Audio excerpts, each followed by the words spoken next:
Yo, Caspa, I'm checking out these charts here, and it's good to see because when you look at the macro averages, it gives you like a little bit of a better feeling that, all right, we're down the dumps, but at these levels, it's good place to be confident. It's good place to be optimistic. All right, we checking down here, consolidating at these lows, and it's like you check out Caspa, and you have to realize it's not just Caspa.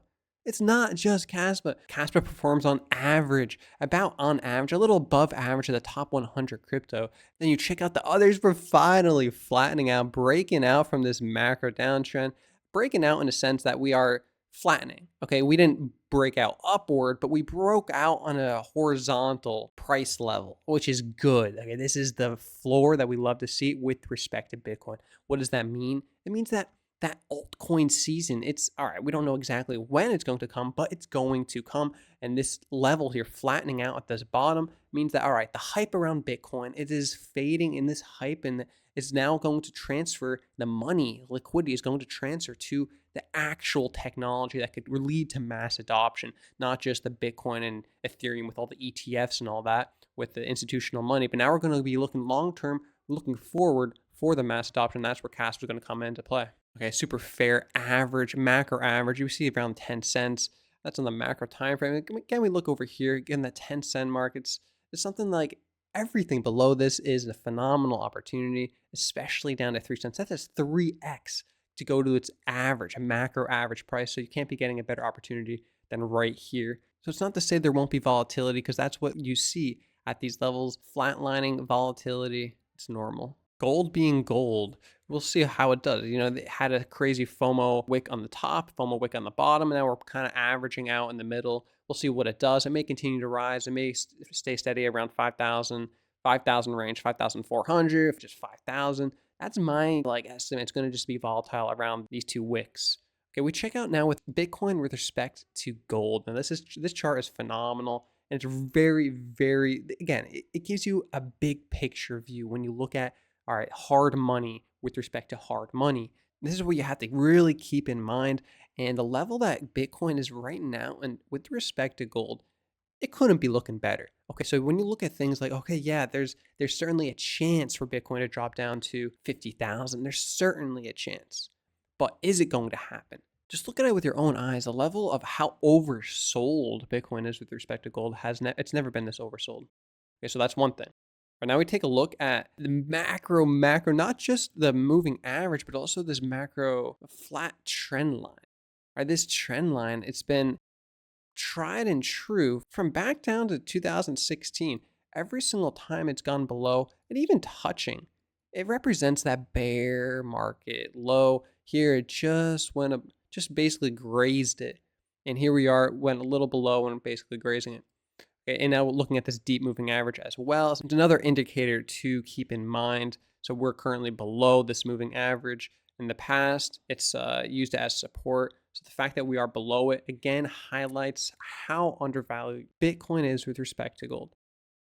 And you look at this trend here, it means that we're going to probably need time to consolidate. It's going to be volatile at these lows. So it's like for you to expect some macro crazy pump upward any day now. Any pump that we see, it's probably going to be perhaps short-lived. We may see a big pump and then another crash to test back down at lows, volatile, until this type of macro trend line begins to flatten and turn back upward. That's going to really signal the transition between this bear market to bull market. So it's going to take time. So what's the risk reward to actually buying and holding at these lows? Well, I mean, looking at Bitcoin, just Bitcoin itself, the fact of getting down below this moving average and getting down this trend line, you see every single time at around these crazy sell-offs, you're getting a nice bonus, a real nice bonus. Looking at this ratio here, 13 to 16, 16's right here, 13's right here, that's about a 23% difference. So that's a nice little bonus for you by buying and holding at these lows, even though we may be extremely volatile. But as we are volatile, look at what happens at this low. It pumps back upward. And then when we have the actual confirmation of, all right, we are entering now, we are re-entering a bull cycle very clearly. It's already way above. You see, it'll be at 16, 17, 18, and it'll be like full confirmation. And by then you would have lost the major discount or the major bonus, or the 23% bonus. up to 50% bonus of what you could have had if you actually held at these lows. Geez, that's looking at Bitcoin. So now you look at something like Kaspa that's been on a major discount and is at the most discounted price it's ever really been. This is the first major bear cycle for Kaspa. You have to really realize what an opportunity this is. And again, looking back at Kaspa, you look at other coins. For example, I just noticed Dogecoin and all these other coins up there in the top 100. They actually went all the way back down to the lows of October 6th. So the fact that that Kaspa is holding up very well, actually about around average of where it is compared to the low and high of that crazy sell-off, all Binance's fault, of course. So Kaspa is doing pretty phenomenal. You have to really give it credit.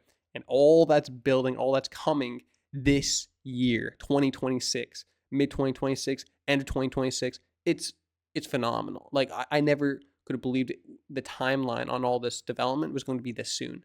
And yeah, I'm going to go make another video about all that development, but it's pretty incredible and it's actually positive. The timelines are actually moving sooner. So the progress, the fact that it's happening sooner rather than later is phenomenal. So that Kaspa is going to very likely coincide its own push upward with the rest of these altcoins.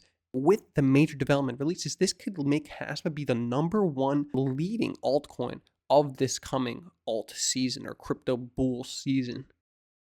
The narrative will be centered around Kaspa and everything it can provide as real-time decentralization. What that means is like it's basically real-time Bitcoin, which is crazy to wrap your head around. Oh no, Bitcoin's slow. Slow is the feature, but no. Now we have the security of Bitcoin, but now it's in real time. And now imagine all the DeFi applications you could build with it. That's what's coming very, very soon with Covenants++. That's going to lay the foundation for VProgs to come.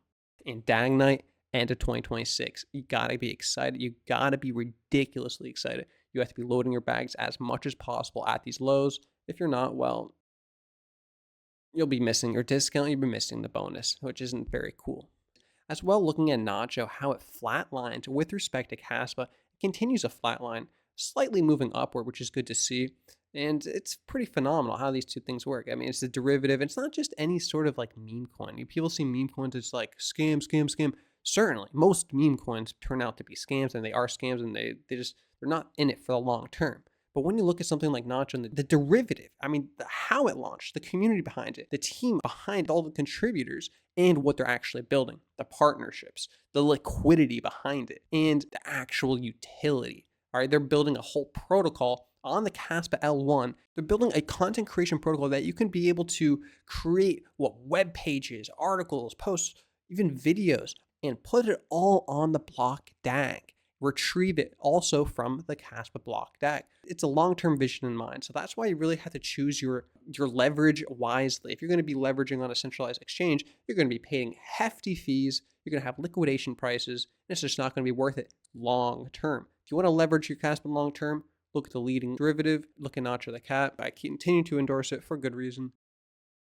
And then just a quick rundown. Looking at Ethereum as well, it's doing pretty good, okay? People that think, oh, you've seen this type of price is going to come back all the way down to the price of Ethereum is going to come down to $100 or $200. Like, that's just, it's crazy talk. Because as the price of these assets rise, a lot of, you look at like the average buy for these major institutions, these major holders, their average buy is similar to this moving average.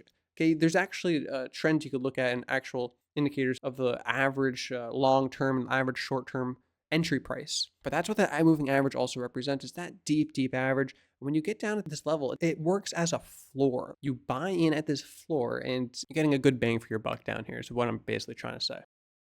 So stop being so scared. The fact that it's following this average pretty well and it had a nice little bounce similar to over here, bounce, and this is a higher low for Ethereum, for example. It's doing pretty good. Another interesting point, looking at the stock markets at these crazy highs, but then you look at it in terms of gold, it's pretty low. It's going to have its own little bounce up one of these days. Again, you have to look at things in terms of gold because the dollar has lost its value. It's no longer the king of liquidity. It's really not. It's now very much a gold-based economy. That's the world we're running in. It's a new world order, okay? It's becoming increasingly clear. The petrodollar, it's losing its power. Countries are moving to a currency that can cross borders and is not dominated by US control. So that's something that's interesting because when you look at things, for example, even Bitcoin doesn't have that extreme centralization, like for example, the dollar. But then you look at stable coins, and these stable coins are working like hand in hand with the US Treasury, like, the US dollar itself. It's basically working like a bond. These stable coins are an extension of the US dollar. They're essentially like all that money that's in a stable coin, it's being used to purchase US treasuries. It makes sense, for example, for China. They may not be so open to be directly contributing to the US treasuries, even indirectly with crypto via stablecoins. So maybe we'll have to wait for China to develop their own, stablecoin and all that.